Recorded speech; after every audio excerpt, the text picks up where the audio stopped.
Dear students, we will have a brief discussion of profits and gains from business or profession in this video. First of all, the meaning of business. According to section 213 of the Income Tax Act, the term business means any trade, commerce or manufacture or any adventure or concern in the nature of trade, commerce or manufacture. So business could be even trade, that is buying and selling of some goods and materials, or it may be commerce, or it may be the manufacturing activity itself, that is bringing the raw material into the factory and then converting it into finished stock and then selling it. It will be a business activity. And then we have another part is, the second part is profession, according to which it includes, according to section 236, it includes occupation where intellectual skill and technical expertise in the special field is acquired for earning a livelihood, like say lawyer, doctor, auditor, etc. There may be even architect, or maybe different professional practices where we have in our syllabus we have only these three here, that is lawyer, doctor and a chartered accountant, and wherein the intellectual skill and personal ability of a person is spent in order to earn his livelihood. And then vacation. So it also includes vacation. The meaning of vacation means an activity upon which a person spends the major portion of his time and out of which he makes his living. It's like, apart from these professional skills, it may be like music, dancing, writing books, like say authors or poets who write poetry, novels, etc. And then journals, who writes articles in journals, like this. So this is called as a vacation. And like this, it includes this particular chapter or unit includes all activities in the nature of business and also as well as profession. Let us come to the main points here. The main point is the calculation of the income earned under these business activity, in this business activity or professional activity here. How do we calculate it? So before we go to calculation, we already know that in case of business or profession, whatever you carry on, see what we will have is, we will have the profits at the end of the year.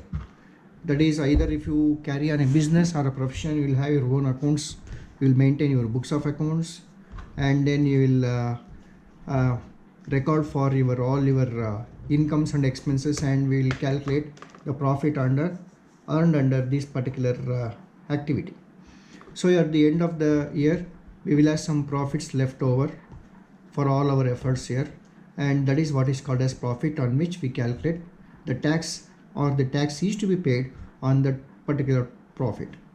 And while we calculate the profits from business or profession, we have to follow certain rules and regulations, or we can say the provisions of the Income Tax Act of 1961, under which the businessman or the professional person might have opened the P&L account or the receipts and payments account and whatever, and wherein he would have taken various expenses, or even some losses, or maybe different types of incomes, or whatever he has gained in relation to the business activity or the professional activity, but out of which certain expenses are not allowed as a deduction.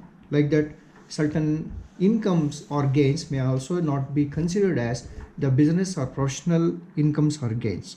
So therefore, before we go for computation, the actual computation of the profit taxable under this particular head, we must we have to calculate the exact amount of the profits earned under this particular head, that is business or profession. So in which the very first thing that we have to know is the expenses that are not allowed under this act as an expenditure, and these expenses are termed as inadmissible expenses. So the inadmissible expenses, we have a long list of admissible expenses, and they are like this. I will just go through this, browse through this, and I will just discuss whichever is new to you or important for our calculations. The first one is the family planning expenses. So these are the inadmissible, or which are not allowed, the expenses which are not allowed under this act. So the first one is the family planning expenditure. Any expenditure spent by the businessman or a professional, maybe for family planning activities, is not allowed as an expenditure.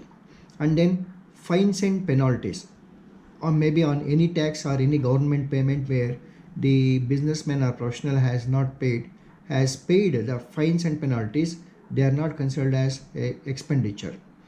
And then fringe benefit tax, any benefit derived by the businessman or professional, maybe from the government side or whatever, which is in the nature of a fringe benefit that is accruing all of a sudden to him, and he paid tax on that, so which is not a recurring general expenditure related to business or profession.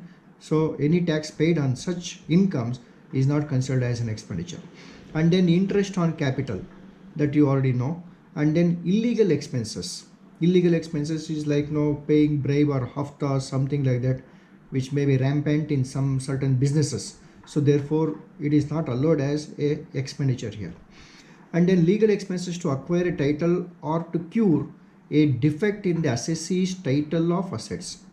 That means any title of any of the assets owned by the businessman or a professional wherein the title itself is defective with respect to any assets of the assessee. In that case, any expenditure may be in the nature of the payment of fees or maybe anything to court related expenses, legal expenses, or professional, that is any payment made to the advocate, lawyer, or any consultancy in relation to that is not allowed as an expenditure. Then loss from discontinued business.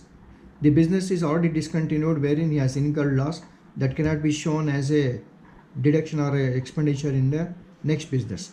And then presents, gifts and presents which are made by the assessee, which is not in the nature of an advertisement, then it is not allowed. And then any kind of say payment like GST, customs duty, or local taxes, whichever is paid after the due date. If these taxes are paid within the due date, then only it is allowed, otherwise it is not allowed as an expenditure. And then any business expenses paid in cash exceeding rupees 10,000.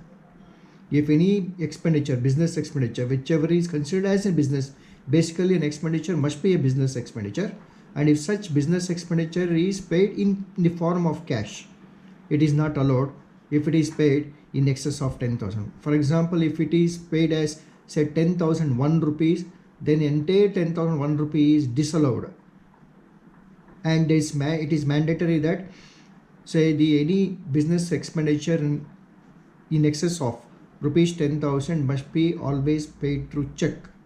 So therefore this is not allowed. And in special case, that is in the case of say there is an exception here, in the case of goods carriers, you will bring some raw materials or any material to the organization or to your concern, so and you have to make the payment of carriage. In that case we cannot issue a check to the carrier, so therefore with respect to a carrier, an amount of rupees 35,000, up to an amount of 35,000 may be paid in cash. So this is an exception here. And then salary or interest on loan payable outside India without TDS. Speculation business, that means any speculative business with respect to commodities or shares, debentures, that is securities, etc. And then bad debts still recoverable, it is not an expenditure. Betterment charges paid to a corporation under Town Planning Act. Employer's contribution to the Provident Fund not paid on or before the due date of filing the return. The due date of filing the return is 31st July of every year. Suppose if the contribution to the Provident Fund is paid after that date, then it is not allowed as an expenditure to the employer, that is to the assessee here. Expenses relating to other heads of income like municipal taxes, etc. That means it may be not only municipal taxes, it may be any expenditure which is related to other heads of income other than PGBP is not allowed here. Excess depreciation. So when we come to depreciation, we'll take it as a separate discussion here, because for the allowance of depreciation we have a separate provision of law here. So therefore excess depreciation means any depreciation which is debited in the P&L account or which is shown in the P&L account by the assessee, which is in excess of the provisions of this act.